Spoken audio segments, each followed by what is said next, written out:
I bought the Loupedeck Plus to increase my productivity and make editing photos and videos more tactile and fun. That's what it promises on the box at least.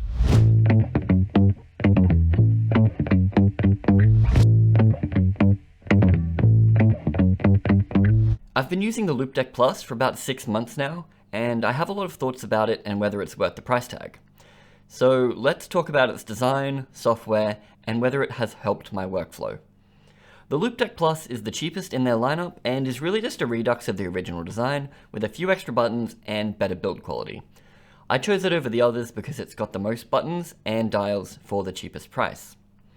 My biggest draw was the largest dial I could use to shuttle through my video editing timeline, which isn't on the other cheap model that loses a lot of the dedicated dials, and you instead get some touch buttons that I A, didn't want to be cycling through, and B, already have a Stream Deck for macro buttons. Jumping into the design, you've got a dedicated dial for basically every Lightroom function, and most also function in Premiere Pro. These aren't clicky, but they're a little bit rough in the turning mechanism, which adds to their accuracy. I'd probably rather these were just clicky at each increment though. There's the big dial, of course, that can be customized for whatever you'd prefer, but it is cropped by default in Lightroom. This has a very faint click to it at each increment that gives it a nice tactile sensation while remaining smooth to twist. You've got arrow keys that function the same as a keyboard, lots of clicky wheels for the hue, saturation, and luminance, but I actually wish these were just more dials. I don't really see how having them as wheels is better in any way, considering that they're just functionally identical and can spin forever, but you end up having to stop to spin again to stop spin again, whereas a wheel is way easier. There's also buttons for rating or color coding your photos, and a few other customizable buttons. Now for the first big downside, the USB cable isn't detachable, and the cable routing is pretty rubbish.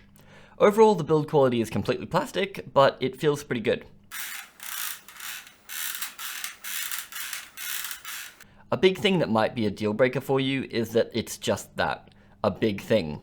It takes up as much as a large keyboard, so if you don't have room for it on your desk, then that's your decision made for you right there. Where things start to fall apart for me is in the software and how it interacts with the programs it's compatible with, which unfortunately is a pretty short list. Fair enough, it's a specialty piece of equipment, and it's designed for a specific purpose, but the way it does so is via the APIs provided by Adobe, and let's just say they're less than reliable, and Adobe loves to break them when they're updated. I still can't get it to work with Photoshop, and I don't know why.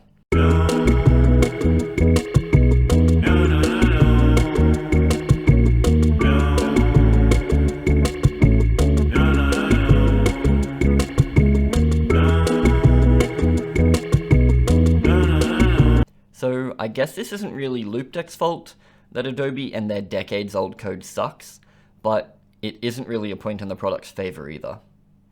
A blessing and a curse with using the API instead of just macros is that you can access menu functions with one touch, with the drawback that you can only choose from the set of functions that they decide. And unfortunately not everything is available. Not even the simple function of setting a button to be the spacebar, so you can move around a zoomed-in photo in Lightroom.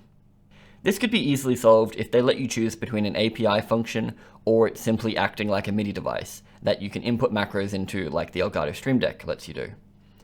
Another issue stemming from this is that you can only use it with the programs they've decided. These are all the programs it's compatible with at the time of filming. I've gotten used to scrubbing through my Premiere Pro timeline with the big knob and making cuts and the edits with the buttons. Even minor color tweaks, like exposure per clip, have been incredibly handy. But Adobe has finally crossed the line with Premiere Pro and pissed me off enough that I'm going to swap to DaVinci Resolve for the second time. But I'll talk about that in another video. Too bad for me though, because Resolve isn't one of the Loupedeck's compatible programs. So they've basically cut this product's usefulness to me in half because I can no longer use it to video edit.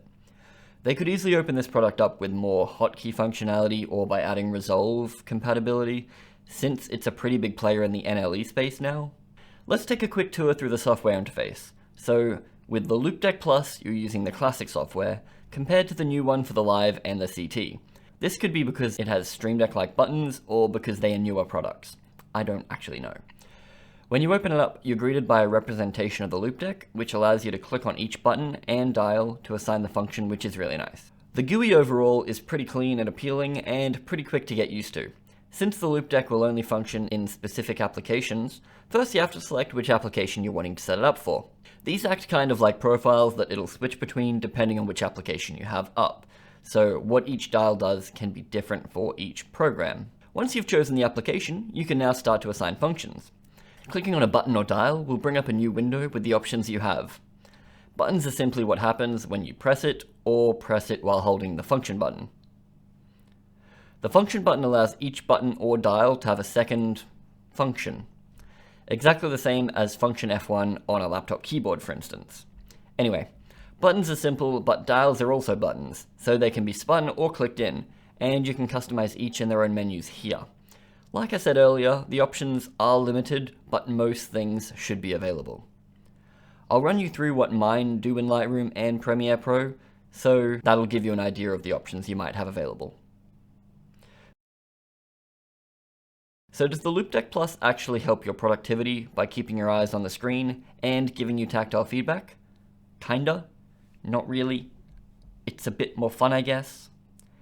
This is not a pick up and go product. This will take you a lot of time to learn and get used to. I'm 6 months in and I still have to look down to make sure I'm spinning the right knob.